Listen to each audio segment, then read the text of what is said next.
بارزانی و بزوتنەوەی ڕزگاری خوازی کورد. نووسینی مەزعود بارزانی. بەرگی یەکەم 1930 بۆ 1958. یەکەم ڕاپەڕینی بارزان 1930 بۆ 1932. کتێبی دووەم 1943 بۆ 1945. شۆڕشی بارزان 1943 بۆ 1945. بەشی هەشتەم پەنابردنی بارزانی بۆ کوردستانی ئێران. بڕیاری کشانەوە بۆ کوردستانی ئێران. ئامانجی بارزانی پێکێنانی ئاواتەڕەوەکانی گەلی کورد بوو. هەموو ڕەنجێکی دژواریشی لە پێناوی ئەم ئاواتەدا هەڵدەگرت. کاتێک کە بینی شەڕ بۆتە شەڕی ناوەخۆیی کورد و بەچاو بینی کە سەر و گۆزەکان وا پێش دەستەکانی سوپا دەکەون بۆ بەگشت شۆڕشگەڕاندا چوون. هەتا دوێنێ لەمانە هەندێکیان لەگەڵ شۆڕشدا بوون و هەندێک هەر تەماشایان دەکرد کەچی سوێند و پەیمانیان لەبیر چۆوە. لە باریکی ئاوادا درێژەدان بە شەڕ زەحمەت بوو. بۆیە بارزانی بە پەلەر ڕاوێژی لەگەڵ هەیئەی ئازادیدا کرد و پاش وەرگرتنی پەسەندی شێخ ئەحمەدی بارزان بڕیاردرا پێش دەستپێکردنی بەفر و باران و ڕێگەگیران بکشێنەوە بۆ کوردستانی ئێران. بە تایبەتی کە ڕیزە چیای سەربڵندی سەر سنوور باش بەفربارین ڕێگەی دەرچوون نادەن واتە پێش ئەوەی دوژمن و سروشت دەوری ناوچەی بارزان بگرن. بارزانی فەرمانیدا بە فەرماندەکانی بەرە تا بە شێوەیەکی ڕێک پاش ئەوەی ناوچە لە خێزانەکان پاک دەکرێتەوە بکشێنەوە بۆ سنووری ئێران. وا تێدەکەم پێشتر پرسوڕا لەگەڵ ژێکاف و سۆڤێتیەکانیشدا کرابێ. هەردوو لا بڕیاری کشانەوە بۆ کوردستانی ئێرانیان دابوو بۆ ئەوەی ئەم هێزە ئەزمونکارە بێتە پاراستن و پێشگیری هەڵگەڕانەوەی سیاسی نیشتیمانی لە کوردستانی ئێران بکرێت. لە کۆتایی ئەیلولدا شۆڕشگەڕان بە پێی نەخشەیەکی ورد دەستیان کرد بە کشانەوە بەم جۆرە. یەکەم هێزێکی تەواوبەر و کانی ڕەشی سەر سنووری ئێرامچێ بۆ پاراستنی ڕێگەی دۆڵی خوا کوڕک و نەهێڵێ برا دۆستیەکان ڕێگە ببڕن. هێزی بەرەی ڕەواندزیش هێڵێکی بەرگری قایم پێک بێنێ لە قەلەندەرەوە تا چیای پیران و ڕێ لە هاتنە پێشەوەی دوژمن بگرێ. دووەم هێزێکیش بچێ بۆ دۆڵی بیاو بۆ پاراستنی دواوی خێزانەکان و نەهێڵێ جاشی سوورچی دوایان بکەون. سێەم هێزی باڵندا بکشێتەوە بۆ چیای شیرین و ناوچەی وڵاتی ژێری و پاشاوی خێزانەکانی ئەو گوندانە لە جاش و ڕێکانیەکان بپارێزێ. چوارەم پارێزگاری ڕێگای پیریز بلە بکات و نەهێڵێ جاشە زێباریەکان بیبڕن. بەم جۆرەکشانەوە دەستی پێکرد و خێزانەکان ڕۆیشتن تا لەکانی ڕەشدا کۆ ببنەوە بۆ چوونە ناو ئێران. ئەو شەڕانی لە کاتی کشانەوەدا قەومان. یەکەم بەرەی ئاکرێ. سوورچیەکان لە پێشۆزەکانی تردا ناپاکیەکی مێژووییان کرد و ناپاکی وان نەبووایە لیوای 5 خۆی بەدەستەوە دەدا و ئاستی شەڕ بە یەک جار دەگۆڕا. لە 14ی نۆدا هێزێکی سوپاییان لە ئاکرێەوە هێنا بە ڕێگەی چیای سەری سادا و هێنایەنە دینارتە لە لای ڕۆژ ئاوا و لیوای 5یان لە گەمارۆ دەرهێنا. ئەو ناپاکی سوورچیەکان بۆ باری شەڕ لە بەرژەوەندی دوژمندا بوو کاری کردە سەر هۆزەکانی تریش. سەرۆکەکانی زێباریش چاویان لەوان کرد و چوونە پاڵ حکومەت. پاشان برادۆستی و شەرەفانی و بەشێک لە مزوری و دۆسکی و برێفکانی ژوایان کرد. بارزانی کشایەوە بۆ پیرس. شەڕێکی گران ڕوویدا کاتێ سپا و جاژویستیان چای پیرس بگرن و بۆیان نەکرا.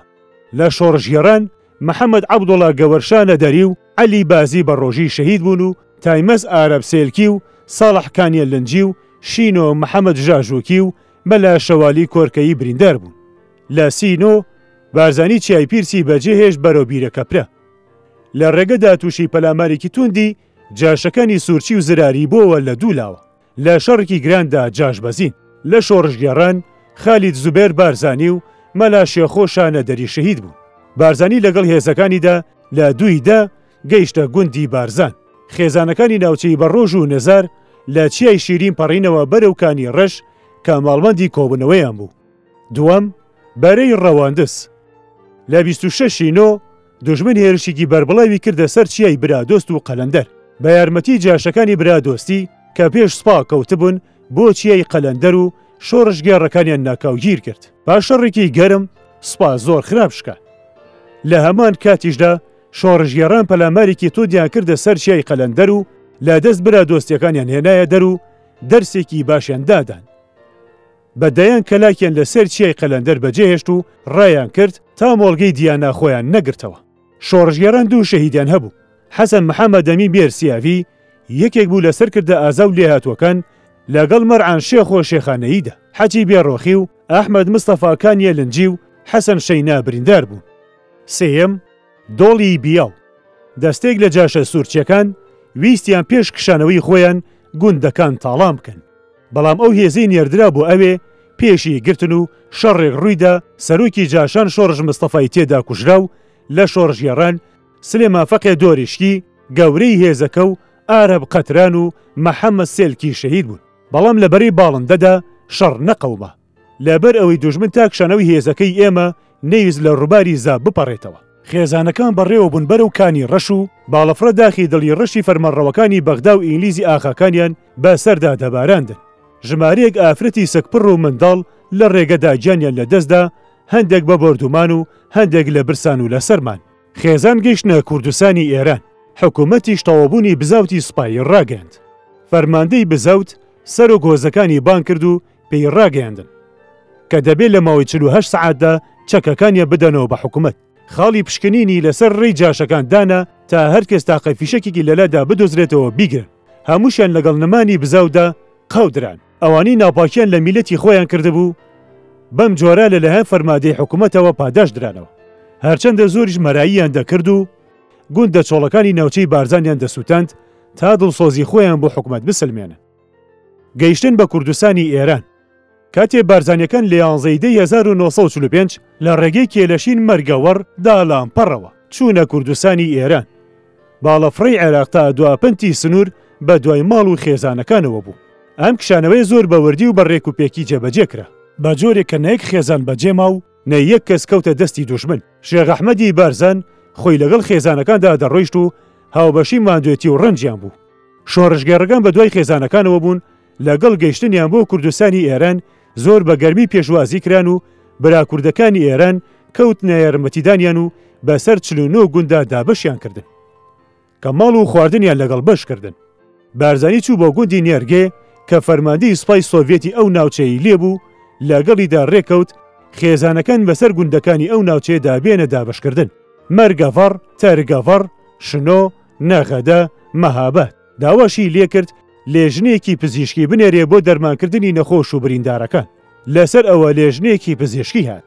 نەخۆشخانەیەکی مەیدانی لە گوندی کانیسپی دادرا و دەستکرا بە تیماری بریندار و نەخۆشەکان.